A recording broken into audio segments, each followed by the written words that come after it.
What's up, my fellow Las Vegas VIPs? The time has finally arrived. Support for the Guest List podcast is brought to you by Manscaped, who is the best in men's below-the-waist grooming champions of the world. Manscaped offers precision-engineered tools for your family jewels. Manscaped just launched their 4th-generation trimmer, the Lawnmower 4.0. You heard that right, the 4.0. Join over 2 million men worldwide who trust Manscaped with this exclusive offer for you. Wait for it. 20% off and free worldwide shipping with the code TheGuestList at manscaped.com. Imagine shaving with a sleek, well-designed, and optimized trimmer that makes shaving time your favorite time in the bathroom. I, for one, am one of the first people to try the new 4.0, and I'm blown away by the performance. The craftsmanship and details on the 4.0 are next level. Guys, I literally just got out of the shower after trying this 4.0 lawnmower for the first time, and I have to say this is a complete different experience from when I was a young college frat boy running around using a traditional razor to shave my family jewels. I can tell you, for one, it does not give a young man filled with testosterone a lot of confidence when you have a cut-up man region and you know when you find a significant other for the night, a flick of the light can end your night in embarrassment. I have all of the confidence now knowing that Vegas is about to open up and I have a perfected, trimmed Manscaped area. Manscaped engineered the ultimate groin and body trimmer by focusing on intelligent functionality and an incredible, comfortable grooming experience. Their 4th-generation trimmer features a cutting-edge ceramic blade to reduce grooming accidents thanks to their advanced skin-safe technology.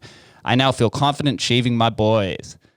This upgraded trimmer includes a multi-function on and off switch that can engage a travel lock. It also gives you the ability to turn on the 4000K LED spotlight on and off when needed for a more precise shave. The Lawnmower 4.0 even allows you to customize your trim through additional guard lengths with sizes 1 through 4. Did I mention wireless charging? The new wireless charging station uses electromagnetic induction, which can help battery length last longer.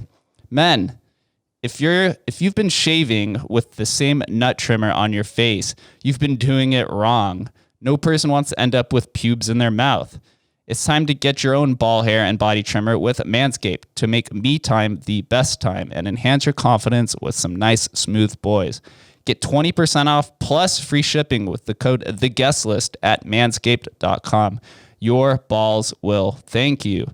Get 20% off and free shipping with the code TheGuestList at manscaped.com. That's right, 20% off with free shipping at manscaped.com and use the code TheGuestList. Unlock your confidence and always use the right tools for the job with Manscaped. Thank you guys for your support. And now I know that you're ready to hear the show, so get on in there and enjoy the ride. Welcome in, ladies and gentlemen. We're in for another great conversation with not one, but 2 guests. Somebody that I've been working with for a little bit. You guys have seen that I've been over at Blackfire Innovation, talking crypto and all kinds of future technology. Had to get Jamie Schwartz on the show. I'll let her give her background. She also brought a friend, Saul Ramos or Ramos? Got it. Ramos? You got it. Boom. Got it right. If you guys haven't bought a Manscaped product yet, use the code TheGuestList for 20% off, and also helps me out get that long-term contract so we can continue to grow the show. Jamie, Saul, thank you for being here. My pleasure. For having us. I'm excited for this. I love talking technology, especially in Las Vegas, where we have been underperforming, we'll say, in this area for such a long time. So before we do dive into that, I'll let you each just give a brief background of who you are and things that you do. I will start off with Jamie. Well, thanks. Hi, I am working with the Small Business Development Center at UNLV's Office of Economic Development. And my office, like you know, is over at Blackfire at UNLV's new Research and Technology Park. So if you haven't been over there, then somebody should check it out because it's pretty awesome. And we're working on all kinds of great stuff. So it's a marvelous building, 4 stories, a lot of crazy equipment in there, and the land is huge. It's like, what, 100 and something acres? 120 acres. We're making it. We're going to build the Silicon Central of Las Vegas down in that area. So how about yourself? So I'm Saul Ramos, the Nevada Deputy District Director here for the Small Business Administration, which is a federal agency. And I've been with the SBA for about 5 years. I'm originally from Los Angeles. I'm an implant, probably like many others, maybe not like you, but but I am an implant here. Moved out 3 years ago, so it's been 3 years, as a matter of fact, last April. And in charge of the oversight of all the SBA programs. We have many that you've probably heard throughout the pandemic, and we work alongside with our resource partners, Jamie being one of them from the Small Business Development Center. Yeah, it's funny that you mentioned that because I'd say it's probably about 80% of the guests that I have on here are implants. I know Jamie's a native though, so I am. repping us proud, right? Yeah, but we like to welcome you to come. Yeah, for sure. All right. What And original from California, right? So, did you move out here specifically to become the Nevada Deputy District Director? I did. Out in LA, I was overseeing the business development program out there as well, along with I was doing some international trade with the ports of Los Angeles and with some other ports out in Ventura. So to answer your question, yeah, I came out here for the job and haven't turned back since then. It's a good place to be, I gotta say. You'll be here forever. They Right. never leave. So what are the main differences or disparities that you see between the SBA of Los Angeles and in Las Vegas? Ooh, that's a good one. I think, overall, we all have the same mission. I think we navigate different challenges, right? I mean, population. You talk about LA, the population is huge, and out there we were overseeing three counties: Los Angeles, Ventura, and Santa Barbara. So it was a pretty big territory, even though it was 3 counties. Whereas here in Nevada, we got the whole state, right? And we have, I'm sure, our own set of challenges. But overall, I think that the mission is the same, and we keep that as our North Star. And the mission is really the small businesses, and how can we get them to succeed? How can we get them to grow, to expand? To export, right? To dive into the technology. We have programs that dive into the technology, into the research. So really the mission remains the same, which is great because it's a federal program, and the small businesses are right there front and center for us.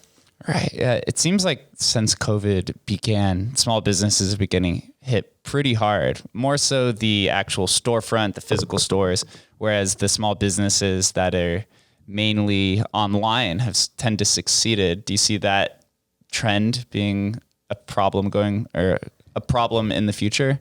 I mean, it could well be a problem, but I think, businesses are so smart and the business owners, they pivot, they adapt. So I think whatever gets thrown their way, they're gonna find a way to make it work. Whether it's be at the storefront, whether it be virtually, whether it be e-commerce. It's just amazing what really the business owners and entrepreneurs do, and with resource partners like what we have that bring the resources, from the federal side. So I think if it does, they'll find a way. Yeah, I wish I would have known about all of these different resources in the city when I was first starting my antique store in Chameleon, because I felt like I was just doing it alone, running around. It was terrible. Jamie, where were you? Well, I know, and I hear that. And so we're working really hard to change that, because that is an issue, right? And that's why I'm happy that you're having us on here, and hopefully people who are either thinking of starting a business or have one that's going, and whatever they're looking for in the growth cycle of a business, we have expertise to help them actually with the Small Business Development Center and the resources that we have available, particularly at the Blackfire office where I work.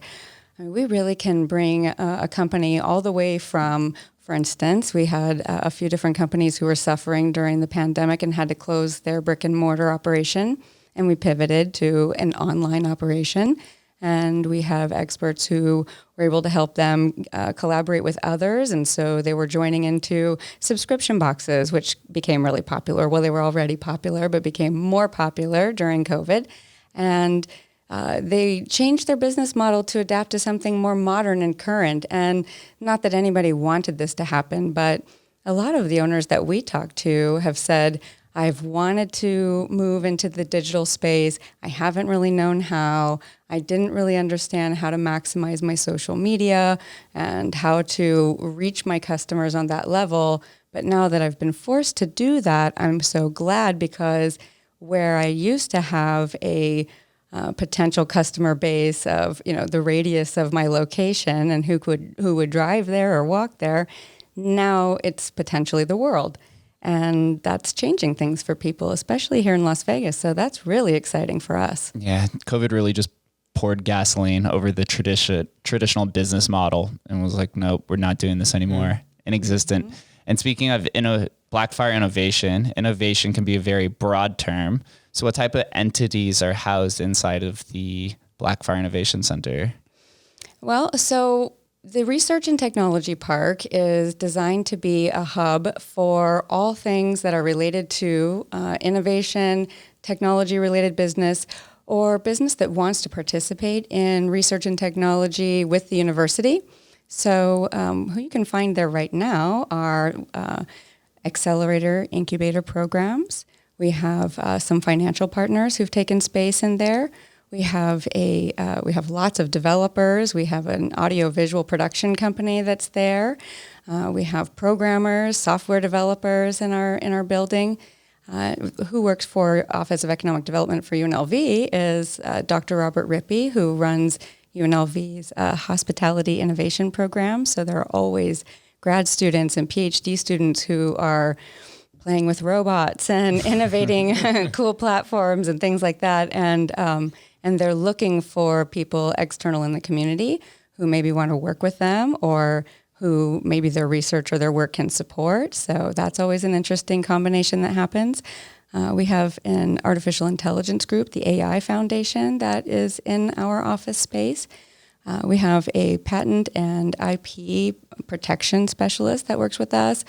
We have a group that's called SAGE, which is a program that helps small businesses or innovators connect with government grant programs to help them continue their innovation. We have specialists that help people get all kinds of grants, actually. So if you're looking for something that will help your business move forward, or if you're looking to partner with the government to develop a particular technology, we can help you submit that application from our office.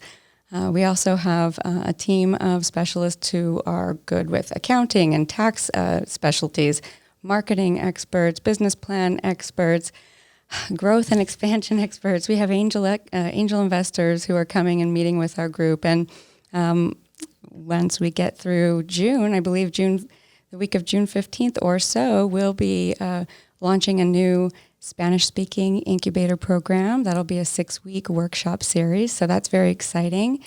And then towards the end of June, I know we're starting with you to have Crypto Tuesdays. Hey. Yeah, and we're going to have a meetup once a month, the last Tuesday of the month, at our Blackfire location for the Las Vegas crypto community. So that's also going to be happening at our space. And we're building more. The next building is going to come along pretty soon. And from what I'm hearing, we have a lot of science and technology interested, particularly medical science in that space. So with the medical school graduating its first class of doctors just now, I think that it's really not too hard to imagine that we're going to expand into medical technologies in the research park pretty soon. Yeah, you guys are really crushing it over there. I love the mission behind it. The tour that you gave me, you at the helm, having probably one of the coolest jobs in the city that I have to say. That is true. But it's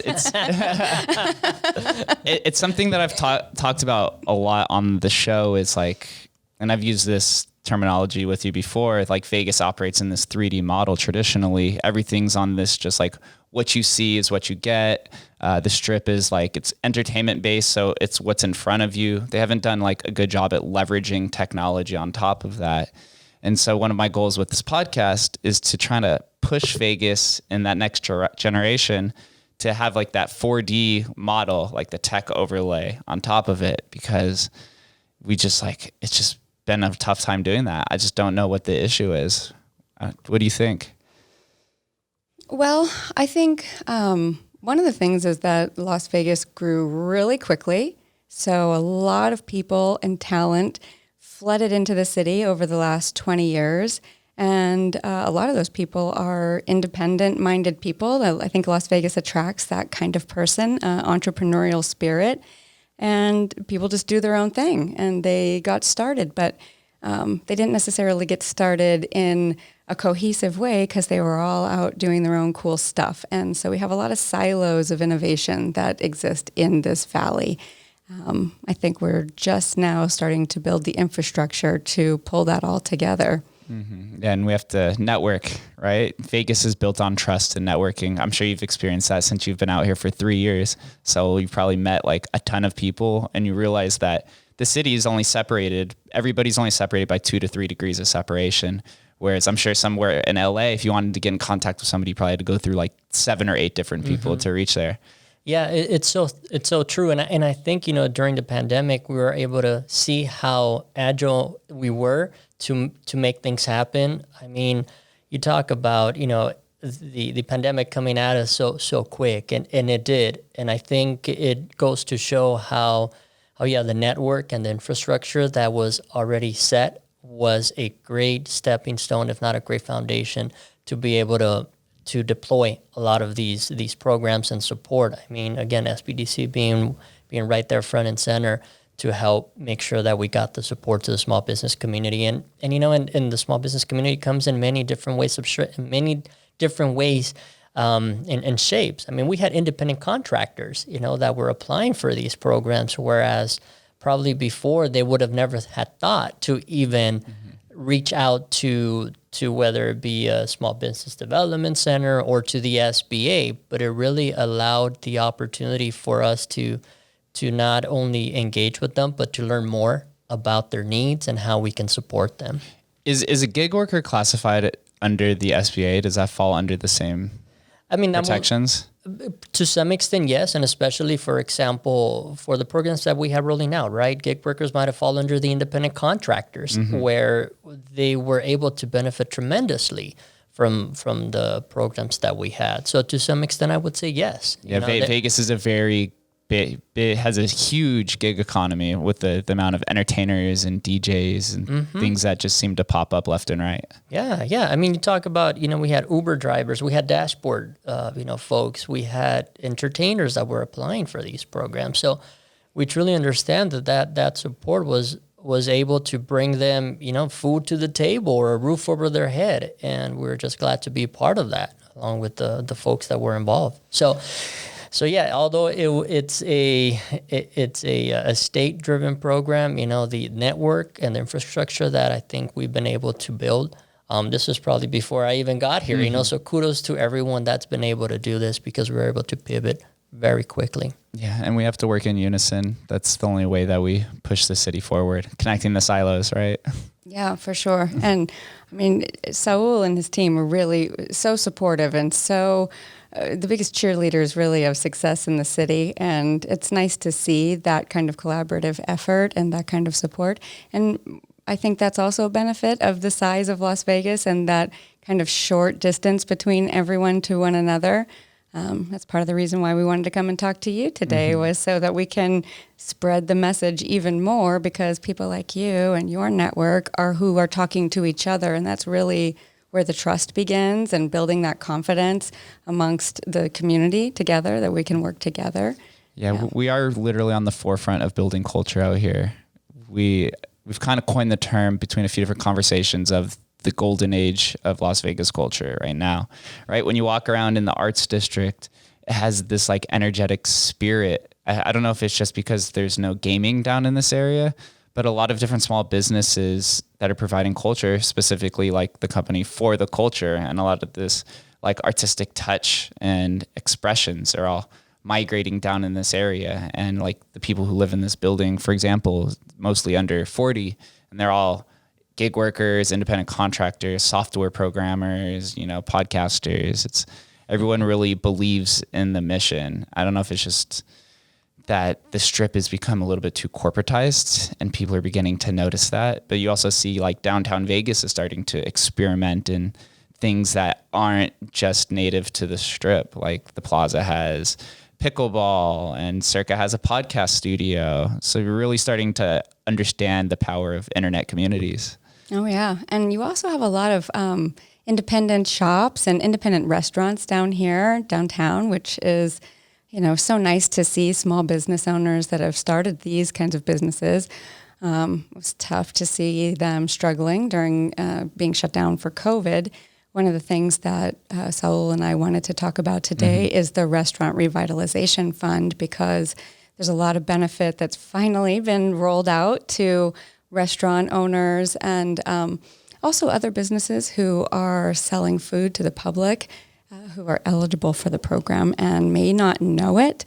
And we want to make sure that they can get the funds that they're looking for. Yeah. How long is this program going for? What's the duration of it? And just give a little bit more details about the requirements for it. Sure. I mean, the program's going to last until the money lasts, right? And it's $28.6 billion that was allocated, and that's for the whole United States. So as you can imagine, that's going to run out pretty soon. So until the money runs out, that's when the program's going to last. Now, there is discussion, and I think, Joseph Amato, the district director here for Nevada, has been working very diligently and hard with the Congress and the senators to ensure that if it does run out, that they refill the pot, right? That because the restaurant industry was one of the hardest hit industries. And I know we call it the Restaurant Revitalization Program. Earlier we were talking about acronyms. Well, here's one, RRF, right? Restaurant Revitalization Fund Program is kind of what we got going on. And although it's coined restaurant, under that umbrella comes many folks that can apply. And again, we're talking about lunch trucks. We're talking about a food stand that you had. We're talking about a bakery. We're talking about bars. We're talking about boba shops and smoothie shops absolutely. And cookie shops. Yeah, that most definitely. I mean, if you were selling from home, right? Talk about gig workers. I mean, how many folks don't have, You just need a business license? Right, a business license. And the requirements are very simple. As long as you filed your 2019 taxes, that's a great start. At the same time, we recognize that there were businesses that started, sometime in 2020. So if you started in 2020, you probably got hit hard through the pandemic. So folks that started within 2020 or folks that were going to start but didn't get an opportunity to launch it because of the pandemic can also qualify. And for those, there's different calculations that we're going to look at, but pretty much, yes, as long as you started your business sometime before March 11, March, give or take March 11 of 2020, you should be eligible. But even if you didn't get a chance to roll it off and kick it off, you should reach out to us, reach out to our resource partners, because these are funds that you're not going to have to pay back, right? And earlier we were talking about, how can we help get the word out? And thanks to you for reaching out or for connecting us, or both to you for making this happen, because I think the awareness is key. If folks don't even know about it, they won't be able to apply. And you won't imagine how many times we've heard, well, I didn't know about it. It's like, man, where have you been, right? So definitely having your taxes done is probably going to be 90% of the work done. And if you did not start your business or you didn't get a chance to kick it off in 2020, then you can use all of your expenses. How much expenses go, especially when you're a startup business, and you'll be eligible to use that and to calculate a figure of how much you can get. Yeah, so. Vegas was the hardest hit city in the entire United States. At one point, it was like a little over 30% unemployment. You would assume that the majority of those that were unemployed worked in the hospitality industry. That was like me included for a long time. Mm-hmm. It did. And it's really heartbreaking to think about the effect that it had, particularly here downtown. Mm-hmm. Just as we were saying, there's so many independently owned operations that maybe didn't have the cash flow to get them through it, like the larger, more corporate operations did. And so that's why I think it's really important that we talk to the business owners that are in this area downtown about what's available to them, because this area definitely needs the infusion that's available to them. Mm-hmm. And they were hit in a few different ways. I had Kristen Corral on here. She owns Tacotarian. And they were hit because they only were able to do food delivery through these food delivery apps, but they ramped up their surcharges, and those companies like Uber Eats and Grubhub were taking almost like 30% of the commission. So they're actually running at like a negative. So Kristen actually launched a tech company called Loco Las Vegas, which is just local food delivery services. I think she has like almost 100 restaurants partnered with that to help the drivers make money, but also preserve the wealth for the restaurants. So it's like, yeah, so it's like you don't realize it. You're like, okay, you're increasing your volume now because of food delivery, but they're almost losing. She was saying that they just like did it almost just to like provide to their customers more than anything. Yeah, that I'm hearing that too. And we're hearing a lot of people coming up with innovations just like her. She's awesome, and her service or platform is awesome, and we're happy to see that expanding. And I hear her working with a lot of the clients that we're pushing forward. So it's nice to see those collaborations. And like you were just saying, Vegas business owners are innovative, and they do step up to solve their own problems and challenges that they're facing. So our role really is to provide as much support as possible for that to happen, and the resources that we can, and just to be there for them, to steer them in the right direction and to connect them where they need to connect. Yeah, and I'm glad too that we're doing something like this, because for a long time, people who worked for government organizations, you weren't able to like see their face, right? Like things like podcasting, they existed 5 years ago, but they weren't popularized. And now business owners and people who work for organizations are going on and talking. And so the customers or the applicants feel more comfortable associating themselves with that business and going through. Because the first time I filed a business, it was scary, man. I had to go to the business office 40 times. I was talking to 300 different people. I was like, can I just stick with one person or somebody that I'm familiar with to talk with and apply to? Oh, see? Well, had you come to the SBDC, then that's what you would have had. And that is the typical experience for someone who is looking to start a business. They usually get referred to one of our advisors who finds out where are they, how complete is their concept and their idea. And, you know, depending on that, we'll either work that through with them to kind of test out, is this even a feasible idea as a business?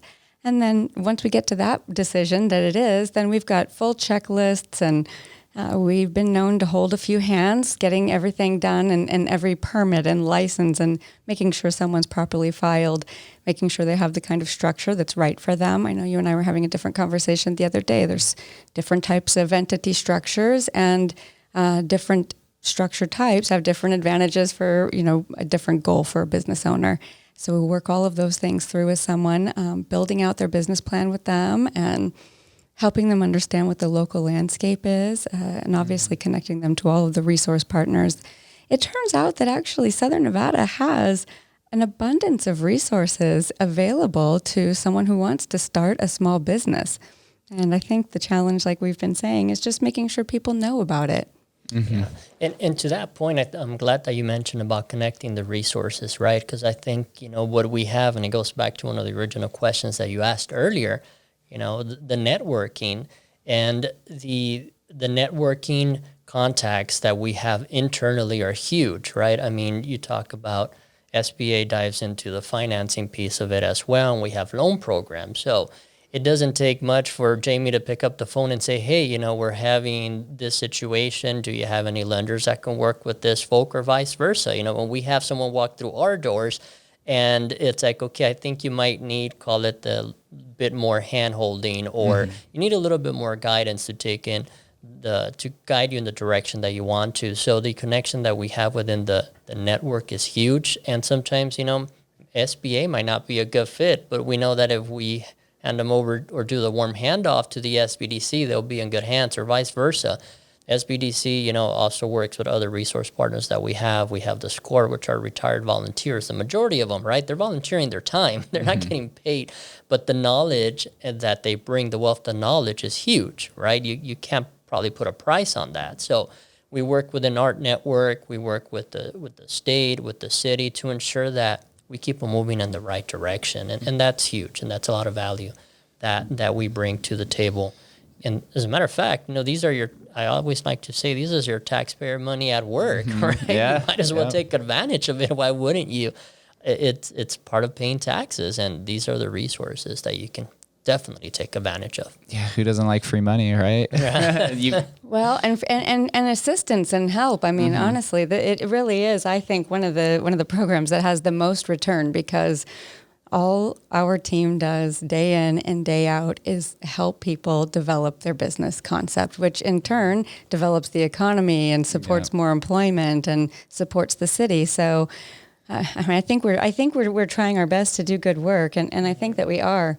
And one of the interesting things about innovators and people who are interested in technology is they often come to us with a really great and fully formed idea of what their technology is, but not necessarily a great idea of how to capitalize it and how to market it, or even how to turn it into a business. And so I'm not sure if there are many other resources that exist that someone can come in and let their guard down in a place that's confidential, that there's no disclosure or any risk of any of us, taking their idea or their concept and competing with them in any way.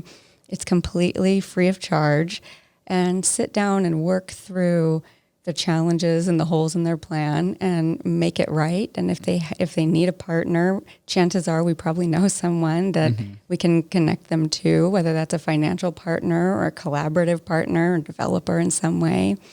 I really just think that it probably is the most valuable thing for a small business owner or someone who's starting a business that's available in the community. And it's unfortunately been a little bit of a secret, and we're going to, take the lid off of that for sure, because everybody should be using it if they have questions or need guidance. Yeah, the guidance thing is tough. Vegas is, as we're talking about, I feel like it's built on entrepreneurship. I worked on the Strip for 10 years. A lot of people who worked on the Strip had some sort of side hustle, trying to put money into building something substantial. Traditionally, it was like salons and gyms and things like that.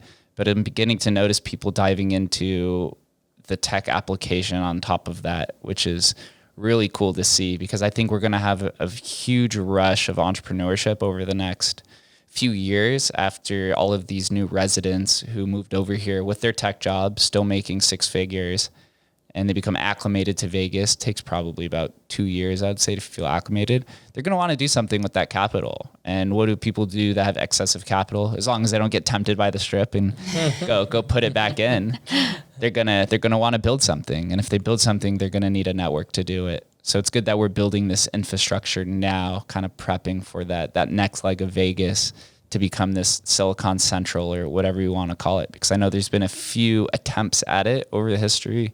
Tony Hsieh tried to do it. I've heard before there was a few people, but it just never made it past that next level. Yeah. Well, I think sometimes it's a timing issue, right? And we have a tough situation we've all been in this situation, in this last year or so in Las Vegas with COVID, but it's also created a unique set of circumstances that I think sets the stage for us to really transform the economy.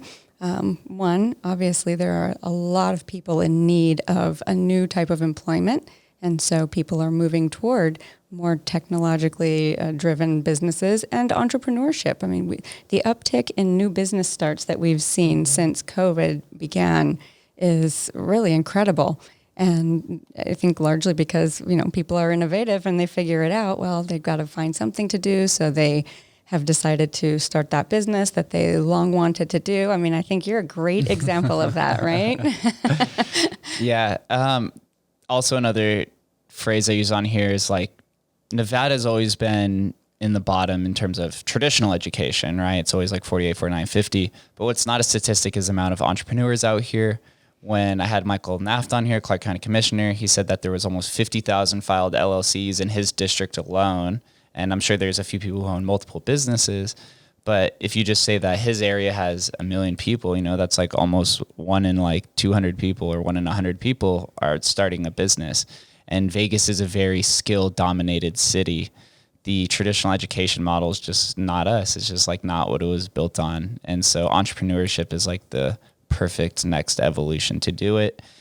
It's just the resources is big. And as we see on the Strip, automation is beginning to automate some of those positions away. Unfortunately, we see it with the service bartenders, some of the front desk workers. And so they're going to want to find something to do, because I have also seen that trade schools have seen like a dramatic increase in the amount of students in that way. So it's just being able for them to find the next innovation application. Crypto is like a big one. Content creation is beginning to thrive as well. It's just really cool to see that growth in the city.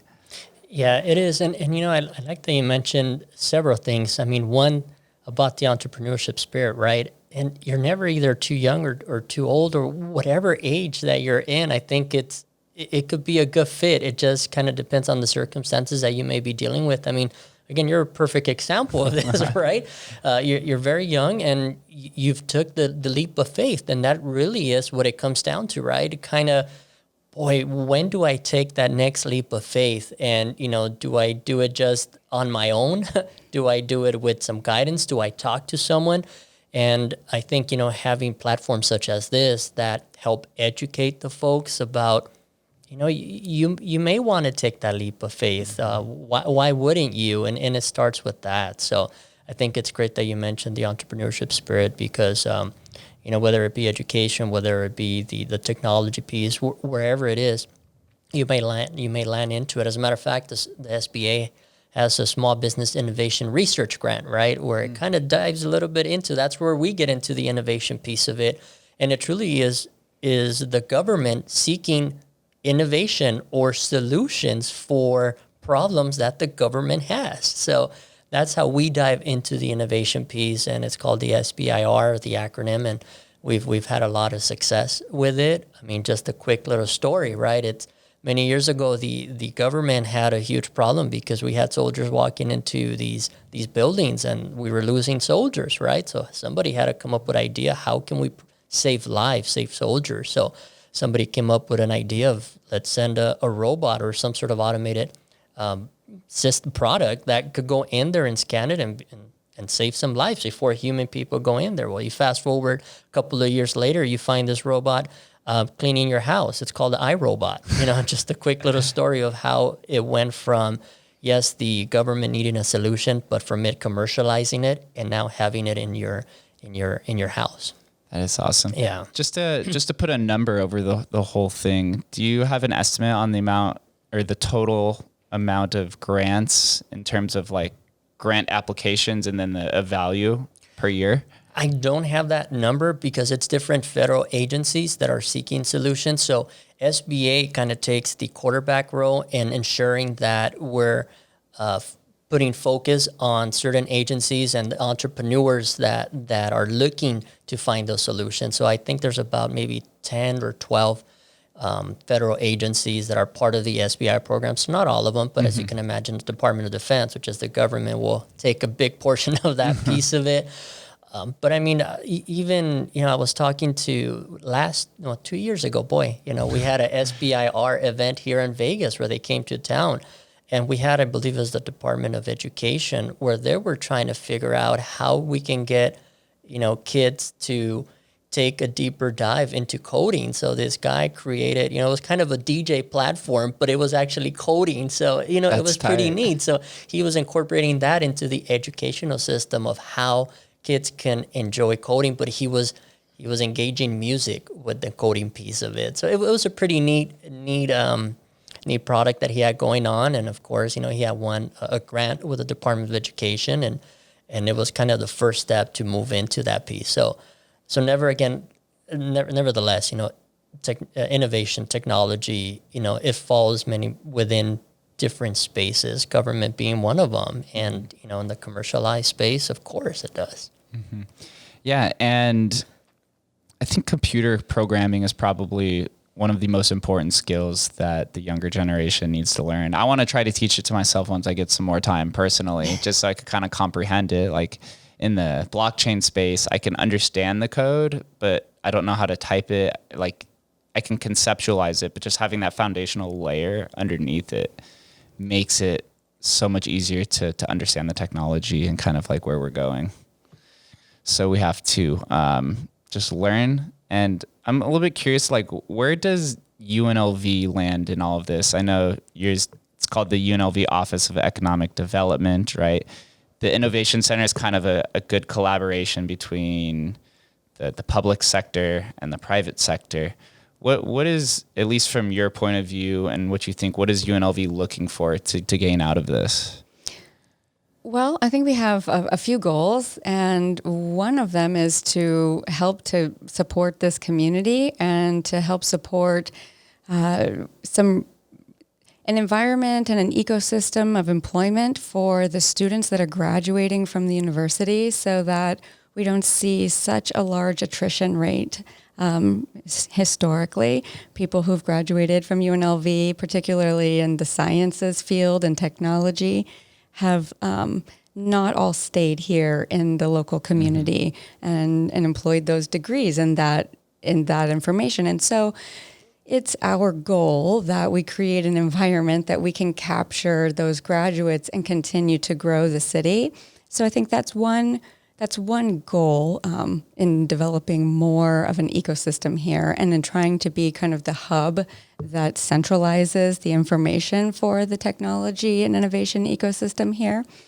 I think we also recognize we have a responsibility to the community that supports us and that we are trying to support. And so our job is to either develop something from the campus. So if a student innovator or a student technology focused business starts to develop, we're here to pull that forward and find all of the grants and funding and other assistance that we can to push it forward. We are also interested in developing intellectual property that faculty members might be developing on campus and they might like to commercialize, and so we're here to help them do that. And honestly, some of the most interesting innovations that I've been hearing about that are not, let's say, on a programming side of things, but more a real world device innovation, come from people who are skilled in a particular job and have been doing it for a long time, and they rig up something that they use in their daily performance to a way that is more perfect or better than the tool originally works, right? And so they've done it for years. They don't even realize that this is a really cool innovation that a lot of other people in their same position would probably buy if they had it available as a ready-made tool. And so those are actually a lot of fun to work with too, because it sort of brings in a group of people who wouldn't ordinarily feel like they're part of an innovation or technology crowd, and incorporates them into that space and says, well, yeah, you actually are, and let us show you how you can innovate that. And if it's a patentable idea, well, let's do that too, and let's show you how to take this thing to market. That's really exciting for us as a university, and that's part of our role and our responsibility of service to this community. Yeah, the optimizers, right? Mm-hmm. Those are the fun entrepreneurs. So a few weeks ago, I had Jeff Sailing on here, who's the co-founder of Angel Envy and Startup Envy. And you've been kind of speaking on the similar lines. Do you two collaborate together and operate the same programs, or just a little bit variation that just work in unison? Yeah, so we are really supportive of Startup NV and of Jeff Sailing's efforts, and he is a tremendous guy in his group. What they've managed to put together so far in Nevada is, well, it was long needed, and I hope and I expect that it will continue to grow. We are making referrals to his program when it's the right thing to do. And we're also talking to people who are interested in investing in local businesses that are starting to grow. His program is really ideal for someone who is inexperienced as an investor in a startup. It will educate those investors and help guide them through that process, particularly if they're not an accredited investor, or if we're talking about maybe a smaller amount of money, or looking at investing less than $50,000, even as I think that the minimum for, I think it was $5,000 was the minimum that the participants in his group. Mm-hmm. Yeah. So, that's very approachable for a lot of people who want to know, how do I start investing in my local community? Mm-hmm. And Las Vegas has a lot of real estate developers over the years. So many. And they've done really well. And we're finding that those same investors have curiosity about how do they continue to develop and invest in the infrastructure of the city, because they're recognizing their role as having built out, the infrastructure from the real estate perspective. Now, how do they continue to support that through local business investment? And Startup NV and Jeff Saling's group is, so far the best group I've seen to put that together. So that's awesome. Yeah. That's just the basic idea of the trickle down effect, right? The real estate market in Vegas and across the country, but Vegas, it's like insanely hot. It's up 30, 40%. Only 2,000 houses of inventory. Every house is get bidded on by like 10 different people. It's insane. So that capital has to eventually flow somewhere else. And the best way to do it, if you live here, is just within the city. It's a really beautiful aspect to see. In terms of, I guess just more, I want to dive a little bit deeper into the startup realm, because that's something most familiar to me and a lot of these other people out in the city who want to build something. Startups in Vegas, they tend to be short-lived, right? It seems that a lot of my friends, I had a few different businesses that lasted 2 years. How do we help these startups get past that hump and, I guess, scale and create some sort of longevity? Like, how do you guys approach that? Yeah, from the SBA side, definitely again reaching through our resource partners. I can't say how many times we've gotten folks that came in with an idea through our doors, right? And it's maybe not innovation, but a pizza, a pizza lunch truck that she had been working in the industry for so many years, and again just decided to take that leap of faith. And of course, capital was the first thing that kind of comes to mind, right? Mm-hmm. And how do I get that money? But beyond the money, it's kind of putting that business plan together, right? Because they come in with an idea, and it's like, okay, but how are you going back to your point, either scale up, or how are you going to start? Probably the first step, right? What's your experience? Are you in financing and trying to get into something that you haven't done before, such as, running a restaurant or vice versa, So I think the experience brings a lot to the table. And if you're not going to do it, what team do you have with you to support? We talked about, the ecosystem. We talk about the network. Well, if you kind of use that as the same notion, when you're running a business, you need to have that tight group of folks. You need to have that experience to be able to move forward. So that's one. And diving into technology, right? Just from the financing side, sometimes right now, especially when we're dealing with all these pandemic programs, people are having to take a very hard look at how are they doing their accounting, and are you using technology to make it easier, right? So for example, the restaurant program is using what we're calling the point of sales, right? So we're talking about Toast, we're talking about Square, and using that technology to capture that information. We're talking about, you can whip it out maybe within a couple of minutes and say, here you go, this is how much I've sold, and so forth. So how are not only using your experience, your team, your technology to be able to stay and move forward and help grow your business. And then just forward thinking, right? What's kind of the next step? What am I going to do to continue to scale or expand my business? And again, we'll probably circle back within the same thing. Mm-hmm. You're going to need some more capital to grow, or so forth. So are you using the programs, that you mentioned earlier, the Jeff Saling or whether it be SBA, if it's a good fit, or maybe the centers have other programs. So again, it's kind of the cycle, but once you have a very strong foundation, I think you set up yourself with a huge success. So spending the time and investing the time to have that strong foundation is going to pay huge dividends in the long run. So, yeah. And I think, it's no secret that planning leads to success, and, failure to plan is a plan to fail, and all of that. But it's really true. It really, really is true. And I tell people who are starting a business that your business plan should be a living, breathing document that's going to move with you as you learn more about how to operate your business and what it needs and what's best for it.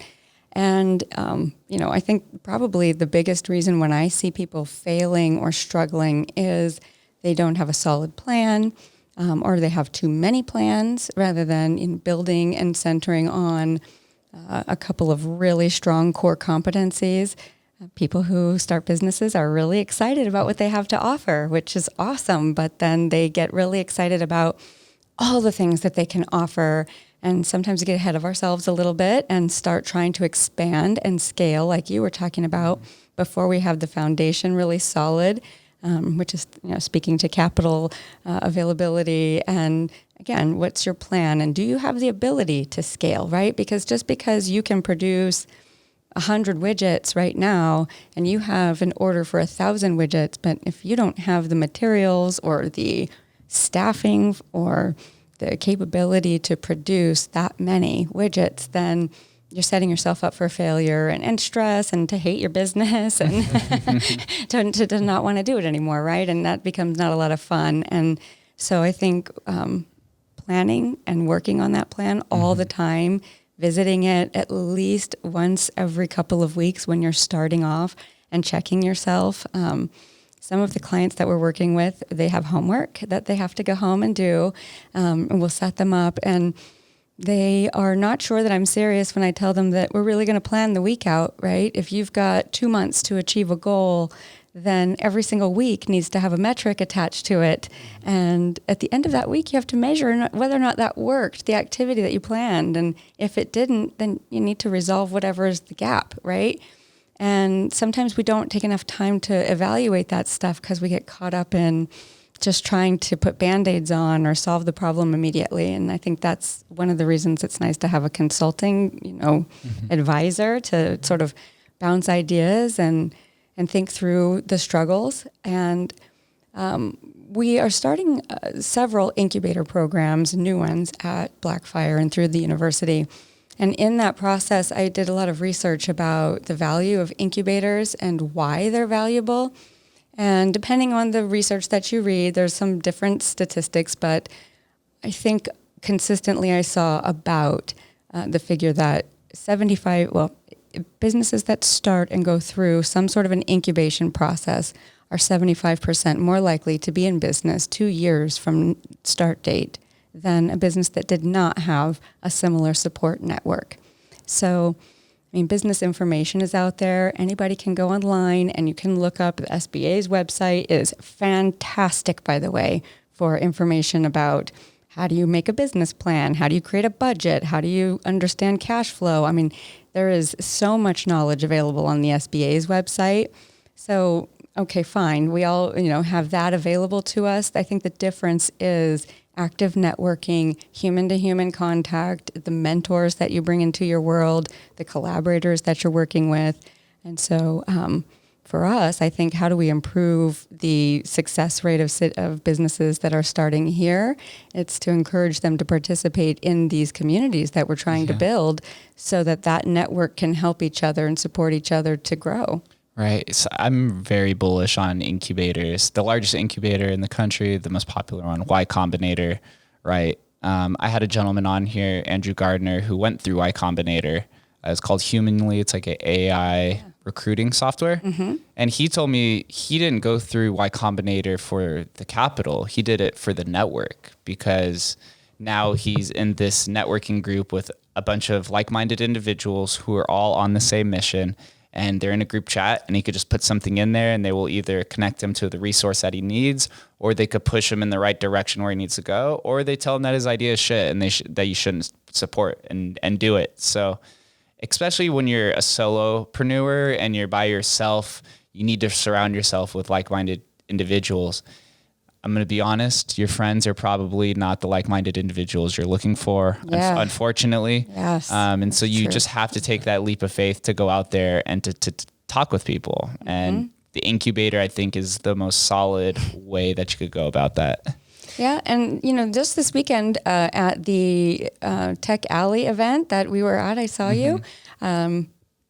That was the conversation at one of the tables from some more experienced business owners who have gone through the struggles. And they said, how do we more actively be mentors to people in these innovative spaces? Because we know that is the difference, right? That's what's going to make the difference. And we talked about the SCORE program, actually. And amazing, yeah. Yeah, and we talked to them about maybe even having an even more diverse group of mentors available through SCORE that can help with technology and innovation. So I think those things are happening actively, and this community is evolving literally weekend by weekend as people get together and come up with these great ideas. And one of the other really awesome things about this city is we have the capacity to put our thumbprint on a lot of cool stuff because it's all just starting in some of these areas. And so as people have good ideas and think that they have a way for us to all connect, they can join up at one of these meetups that we're having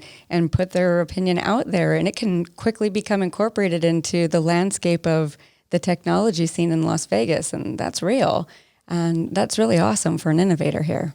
Yeah, and I would just add, I think you touched on a very important point. Both of you mentioned about, the friends. Are they, are they going to be the ones that you might want to? And each friend brings a lot of value to different parts of your life. The mentors, I think that's huge. You talked earlier about the gentleman that, he didn't do it for the capital, he did it for the networking and the value that brought. So mentorship is huge, right? And Jamie mentioned earlier about the SCORE program, and that's part of the sort of the retired volunteers. And I love the idea that you mentioned because I think it's great that we diversify the mentors that we have within our own network because this is part of the technology, right? We have to kind of keep ahead of it. And having a mentor to help you, it goes back to her saying, and they might shake you up a bit and say, I don't, this isn't they're going to give you the real feedback that you want.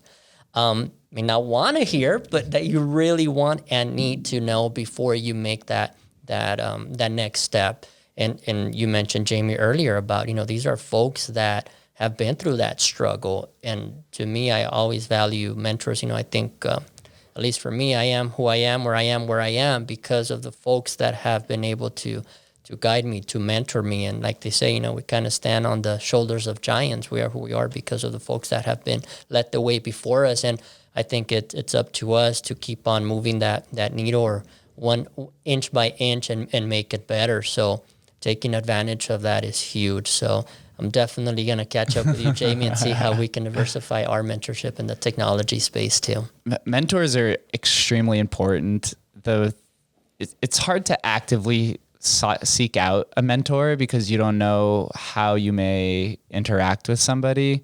But once you do go out and go to these networking events and you pitch an idea to somebody and somebody who has, capital or the resources, like, oh my God, I've been looking for this idea for years, and they like your personality. And one gentleman on here, his name's Tarby Bryant. He runs the Gathering of Angels. It's like an angel investing group. And he always talks about how they don't invest generally in the product. They're generally investing in the person. And that's similar to mentorship as well, right? You could be running any kind of operation, but if the founder isn't solid, or if there isn't at least passion and grit and some of these very important intangibles, then you're not going to go get that far along down the path. Yeah. So true. It is true. Yeah, absolutely. I think all of us have had, tremendous mentors that have helped us to get to where we are. Mm-hmm. That's what the Innovation Center is going to breed, right? It sure is. And I mean, we have events regularly, and so I'll have to make sure that you know about those so that you can share those with everyone, because we are really trying to invite people. And now it's nice we can actually get together in person. We're starting to loosen up after, the height of COVID, and I think that will help us to just accelerate this community growth for sure. Yeah, people are going to seek out events, in-person events. I mean, I don't know if you've walked down the Strip or Fremont Street recently. It is just like packed. People are ready to just communicate, have fun. But it does seem to be like an energy in the air to get stuff done, at least with some of the people that I've been communicating with. Maybe I'm biased because I'm talking with entrepreneurs, but it seems like there's like an urgency as well to kind of get on the next level that we need to be in Vegas, because a lot of these positions are going to disappear, unfortunately, over the next few years. So there is a little bit of a rush. Yeah, I definitely feel that, although I'm really optimistic, and my opinion, but I think Las Vegas is going to show the world how to transform a city from, kind of a single industry or one main industry to a city that has a highly skilled, highly sought after workforce that's very diverse. And I think we're going to be a model for other cities to follow. Yeah, no state taxes here too. That's a big benefit. I mean, when you see you've seen all of these tech companies migrate out of California, and they're all going to Austin, Texas, and Miami. Both of those are also no state tax states. So Nevada has a lot of things that these tech companies are looking for. I mean, it's also central to pretty much anything. It's right next to LA. You have an international airport. It's very friendly towards businesses. I think what they're just looking for is a community to surround themselves with. It has all of it. It just takes a handful of people to really just pull it together and bridge it, and just the presence of community and culture. Yeah, most definitely. And I think, there's been a lot of groundwork that's been done already to help make that happen. UNLV, what is it, 2 years now or a year and a half? I think that you guys have been there and done a lot of great work there. So I think the groundwork is definitely building, if not already there, for these other tech companies to start seeing the value that Nevada brings and the community. We're almost there, guys. We're almost there. Before we get out of here, I always ask the same question to everybody, and then we'll get the details for where to follow you after that. Start off with Jamie. Same question I ask everybody is, what does Las Vegas mean to you? Well, Las Vegas is my home, right? I was born and raised here, so it's home. But I see Las Vegas as a place of limitless opportunity. It's, from the time I was born, done nothing but grow and expand and evolve. And she's been a few different cities in my lifetime so far. And I imagine she's going to transform again and again. And I think it's a great place for someone who is an independent, free spirit to come here and make their mark. And I just think that is what makes our city so special. It is. How about you, Saul? Yeah, for me, it's definitely transformational, and I say that, personally, being an implant and being a Southern California boy, all my life, but coming here, it really opens your eyes to see this as a transformational opportunity. Those that come here, really see Vegas for what it truly is. Coming from an outside perspective, yeah, I had that tourist view. It's like, casinos and so forth. But once you actually live here, you understand what Vegas is really about. You understand the community. You understand what Vegas can really bring to the table. And I think, we're just getting started. We truly are. We truly are just getting started. And as Jamie mentioned, we're gonna show the rest of the states how Vegas rolls, no pun intended, right? Yeah. That's how we roll, baby. It's not just luck all the time, right? It's intentional. Right. So where do I send everyone to learn more about you, the SBA, any important links? Absolutely. So www.sba.gov is the website to go. If you want to reach out to me directly, 702-782-9986, 782-9986. That's my cell phone number. You're welcome to call, text, and we'll connect, see how we can help you. And truly, those are the best ways to get a hold of us. If you want to reach out to the district office, an email is N as in Nancy, V as in Victor, D as in dog, O as in Oscar, MVDO@SBA.gov. You can reach us out there. But we're federal employees, but we have a cell phone. Everybody always kind of gets a trip out of that. Can I text you? It's like, yeah, of course. We got, believe it or not, we got cell phones, and the whole team has cell phones. And I think we're very, I don't think we are very easily accessible for being federal employees, whether it be from our partners, whether it be from the public. I think we take a lot of pride in making sure that we respond as quickly as possible, because we understand that the dire need situation that we're all facing. And I know Joseph Amato has really, the district director, made that clear to the team and to the community that we are here to help. That open accessibility to public officials is so important, because it has not been like that throughout the entirety of U.S. history. So being able to have that open access it's new, but it shows that you're encouraging innovation, and it's not just like the negative stigma that's generally kind of directed towards government officials. So that is awesome. Oh, good to know. How about you, Jamie? Well, someone can reach out to me. My email is probably the best way to reach me with a question, and it's Jamie, Jamie .Schwartz, SCHWARTZ at UNLV.edu. You can also reach the SBDC, and our main office line is 702-895-5019. You can check it out, the SBDC, at nevadasbdc.org. And you can make an appointment. You can request an advisor appointment through that website. There's a big red button right on the landing page. So click the button. It'll just ask you a few questions about yourself and how to reach you. And then you'll be sent right to one of our advisors who will reach out to you and make an appointment and get started. And usually we're reaching out within a few days, so it's a pretty quick response time. I'm excited for that. You guys are both doing big things for the city, so I'm honored to be here to talk with both of you. I'm excited. I'm excited to start the crypto podcast through Blackfire Innovation, and then also serve as a monthly meetup. That's how we do it, right? Just communities and educational empowerment, and we're on our way. Thank both of you guys for coming on. This is incredibly encouraging. Small steps, but they will become larger steps over time. That's right. Thanks, Jay. You got it. Thank you guys for listening, and we'll catch you next time.